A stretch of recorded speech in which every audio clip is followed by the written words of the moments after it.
नमस्कार दोस्तों, कैसे हैं आप लोग। The Fourier transform of x T is equal to E to the power minus three T u T minus two is this much. तो what is the value of a plus b. See, यहाँ पे ये ए है और ये B है। ये क्या है, इसका फोरियर ट्रांसफॉर्म है। हमें मालूम है कि x of omega is equal to integral minus infinity to infinity x t e to the power minus ji omega t. तो for f t is equal to e to the power minus t of ut f of omega is equal to 1 upon 1 plus j omega। तो calculation करनी है हमें, जैसे e to the power minus three t of ut है तो इसका Fourier transform 1 upon three plus जे omega होगा। अगर e to the power minus three of t minus two है, टाइम शिफ्टिंग प्रॉपर्टी है, ut माइनस टू है, तो इसका फोरियर ट्रांसफॉर्म होगा e to the power minus J two. क्योंकि t minus T not है ना, it is being shifted by T naught equal to two units. तो यहाँ पे e minus J two omega by three plus J omega हो जाएगा। अब हमें क्या चाहिए, ये कह रहा है e to the power minus three T U of t minus two, यही कह रहा है ना ये। ठीक है, तो इसके लिए हमें क्या करना पड़ेगा, इसके लिए यहाँ पे e to the power minus six E to the power minus J two omega upon three plus J omega, यानी कि इसकी वैल्यू कितनी हो जाएगी, e to the power minus, यहाँ पे टू आप कॉमन ले लोगे and three plus J omega upon three plus J omega, यही तो होगा ना, minus six and minus two J omega. तो यहाँ पे जो a की वैल्यू है वो क्या है, a की वैल्यू है टू, माइनस a है ना, ये a है and this is b, and b की वैल्यू क्या है थ्री। तो यानी कि a प्लस बी की value two plus three is equal to five है। ठीक है, नेक्स्ट क्वेश्चन है the Fourier transform of the signal shown below is K J k sine omega. ऊपर वाला क्वेश्चन आपको समझ में आया, ऑफ कोर्स आया होगा, टाइम शिफ्टिंग प्रॉपर्टी लगेगी। यहाँ पे e to the power minus three U T minus two है, इट मीन्स यहाँ पे t is equal to two से ये मल्टीप्लाई हो जाएगा। ठीक है, अब ये जो क्वेश्चन है Fourier transform of the signal shown in the below is j k sine omega such that the value of k is सी।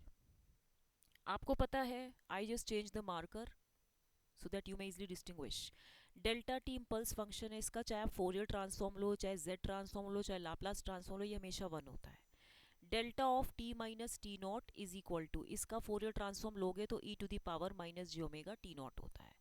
तो इस सिग्नल को हम कैसे लिख सकते हैं, Y T is equal to delta of T plus one, ये plus है, ठीक है, plus of minus delta of T minus one. ठीक है, अब this is equal to delta of T plus one minus delta of T minus one. Taking the Fourier transform y of J omega is equal to E to the power J omega minus E to the power minus J omega. इसकी value हो जाएगा cos omega plus j sine omega minus cos omega minus j sine omega. तो यहाँ पे ये और ये तो कैंसिल हो गया, तो आपकी वैल्यू क्या आएगी, ट्वाइस जे साइन ओमेगा। तो यहाँ पे आप देखिए जो k की वैल्यू है वो क्या है, जे के है ना, जे टू, तो k की वैल्यू टू है। Simple question. ठीक है, नेक्स्ट क्वेश्चन है if X T is a continuous time signal whose Fourier transform is X omega the energy of the signal is सी। आपको पता है अकॉर्डिंग टू, मैं बार बार मार्कर चेंज कर रही हूँ so that you may easily distinguish it that it is the answer of next question. According to Parseval's theorem, energy of x T is equal to one upon two pi integral minus infinity to infinity mod of x omega square, okay sorry, d omega. तो energy of the signal, जो signal की energy है वो है one upon two pi integral minus infinity to infinity mod of x omega का square d omega. तो यानी कि वन अपॉन टू पाई और ये वैल्यू इंटीग्रल, अब देखिए ये सिग्नल, इसका टाइम पीरियड कहाँ से है, minus ten to minus five, then minus five to minus five, right, यही है ना, then minus five to plus ten. तो ये वैल्यू हो जाएगी integral minus ten to minus five. अब यहाँ पे ये वैल्यू कितनी हो जाएगी, स्लोप जा रहा है, तो ये वैल्यू हो जाएगी ओमेगा प्लस टेन का होल स्क्वायर डी ओमेगा। क्योंकि स्क्वायर क्यों करा है, क्योंकि हमें एनर्जी निकालनी है, तो हमेशा इनपुट सिग्नल का स्क्वायर ही होता है। फिर plus integral minus five to five, ठीक है, यहाँ पे क्या हो जाएगा, ये फाइव दिया है तो यहाँ पे ये हो जाएगा ट्वेंटी फाइव। ठीक है, 25 ओमेगा, ठीक है, इसका भी वैसे स्क्वायर ही होना चाहिए, 25 ओमेगा स्क्वायर डी ओमेगा भी चेक करते हैं। फिर प्लस जब ये नीचे आ रहा है तो यहाँ पे कितना हो जाएगा, इंटीग्रल 5 माइनस 5 to 5 था, अब ये 5 to 10 होना चाहिए ना, -5 to 5 होगा।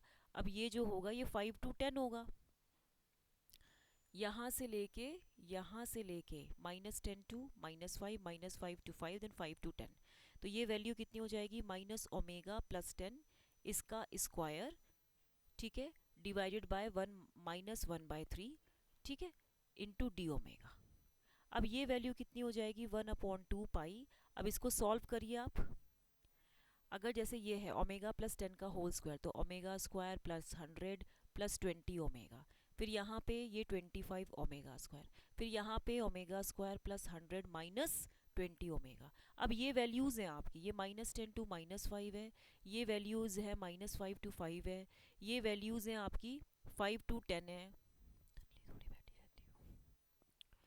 अब यहाँ पे आप देखिए ओमेगा स्क्वायर की वैल्यू रखिए तो 25 प्लस 100 प्लस 20 इंटू -5 -100, ठीक है, फिर -10 का होल स्क्वायर 100, फिर plus 100 and then plus 20 into -10 -200, ठीक है। अभी आप सॉल्व कीजिए, ये तो कैंसिल हो गया, तो 25 देन -200 एंड देन प्लस 200, ये कैंसिल होके इसकी वैल्यू कितनी आ रही है, इसकी वैल्यू आ रही है आपकी कुछ 25 ही आ रही है। अभी आप ना, मैं कैलकुलेशन मिस्टेक्स ना हो तो आप भी एक बार चेक कर लेना। अब ये जो आपका था 25 ओमेगा स्क्वायर, इसके लिए आप क्या लिख सकते हो, 25 -5 का स्क्वायर 25, तो ये तो 0 आना चाहिए फिर, ठीक है। ये आप देख लीजिए, ये इसका आंसर जो भी आ रहा है 25 omega square, that means 5 square minus -5 का होल स्क्वायर। अगर एक मिनट रुकिए, यहाँ पे ये होना चाहिए, एक मिनट, ये शायद ओमेगा होगा, तो ये 5 माइनस -5 होगा, तो ये 250 आएगा। तो इसीलिए इसका जो ये ओमेगा स्क्वायर नहीं होगा, इसकी वैल्यू 250 होगी, ठीक है। और यहाँ पे इन दोनों की वैल्यू जो आ रही है, ठीक है, एक्चुअली यहाँ पे भी इसकी वैल्यू 1/3 ही होगी। ये गलत यहाँ पे, क्योंकि यहाँ पे 3 पार्ट्स में डिवाइडेड है ना, ये ट्रायंगल है ना, ये 2 ट्रायंगल्स और एक रेक्टेंगल है, तो half into base into height होता है, तो यहाँ पे टाइम इंटरवल्स 3 में डिवाइडेड है, तो इसका जो आंसर आएगा ये 125/3 होगा। अंडरस्टूड? आप एक बार चेक कीजिए, मुझसे कैलकुलेशन मिस्टेक हो सकती है। +250 + 125/3 पूरा सॉल्व करेंगे तो ये कुछ 53.05 आएगा आंसर, राइट। मैंने आपको टेक्निक बता दिया है कि कैसे निकालना है, ठीक है। ओके, नेक्स्ट क्वेश्चन है, अ signal xt has the Fourier transform given by this much, another signal given by yt is equal to this much, then the value of this is। देखिए इस क्वेश्चन में आपको पता है yt is equal to dt of xt upon dt square, तो y of j omega is equal to j omega into j omega of x of j omega according, तो यानी कि ये value minus omega square x of omega according to Parseval's relation, integral -infinity to infinity yt square dt is equal to 1/2 pi integral -infinity to infinity mod of y omega का square d omega, यानी कि 1/2 pi, that means square of the signal in time domain is equal to 1/2 times of square of the signal in frequency domain।